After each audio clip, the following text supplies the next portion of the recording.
Hello and welcome to another Clifford Chance tech video with Partner Counsel.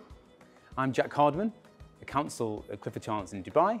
I'm joined here today with Donya Fredj, Senior Legal Counsel at G42. Welcome. Thank you, Jack.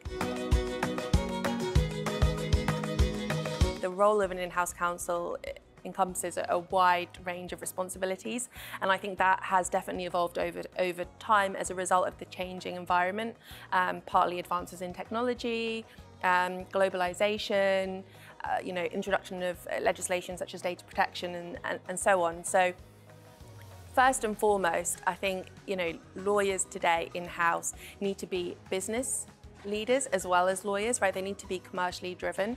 They need to understand the organization, the business of the organization that they work for, and the goals of the business in order to be able to lead with clarity and focus and give tailored advice.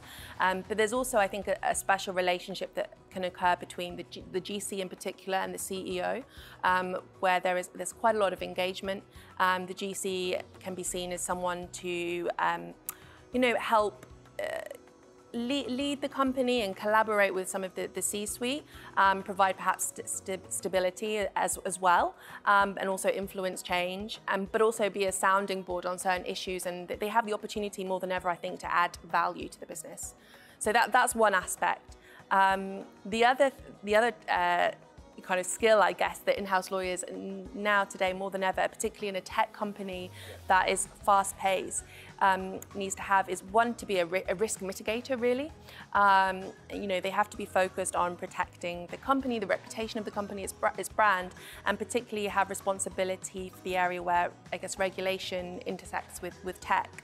So, for instance, with the increased foreign direct investment ownership rules, for example, technology companies more than ever today, including G42, if they're going to be involved in transactions involving foreign investors, they're likely to fall within the scope or be subject to the scope of the CFIUS rules, for instance.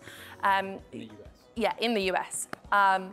And of course, there are other foreign investment rules in place as well that need to be aware of, but CFIUS is just an example. And then, of course, there's the data protection legislation, right? We know that the UAE has just recently introduced the local data protection regulations, which we'll need to be aware of now. And in particular, at G42, we have a number of particular industries, right? We have the cloud industry, we have healthcare, so we need to be aware of sector-specific legislation. For instance, in 2019, the UAE released the federal law that deals with, the healthcare data law, right, and how that is regulated. So that's something we have to be conscious of. Equally, we're an AI company fundamentally, right? So we have big ambitions with AI, but we also have to be conscious, and this role, I guess, primarily falls onto the lawyers, is to make sure that we're acting within ethical and regulatory boundaries. Are we using high quality data sets? Yeah. Is there a level of human, control, compliance issues? And of course, given globalization and so on, just thinking about compliance, we need to be aware of sanctions, of export controls and so on. So there's a wide range of issues now lawyers need to be aware of. Moving to inclusion, which is a key part of our organisation, I know yours.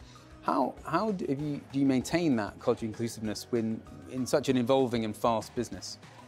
So there are a number of, I guess, strategies, if you like, that we adopt. First and foremost, I think it's important to acknowledge that I think technology companies generally, right around the globe, are more focused on diversity and inclusion today more than ever. And G42, we are very much committed to that.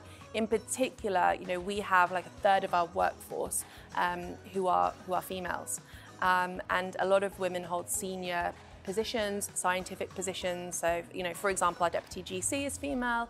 We have the CHRO, our head of compliance, all female. So we're very much committed to it, and long term, it's definitely our ambition to continue to increase the number of women in our company and give them equal opportunities for growth and achievement alongside men.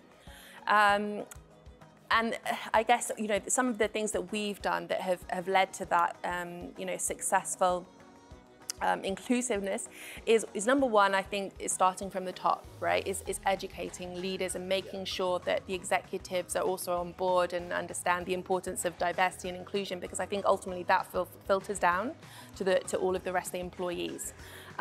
It's also about having open and honest conversations, right?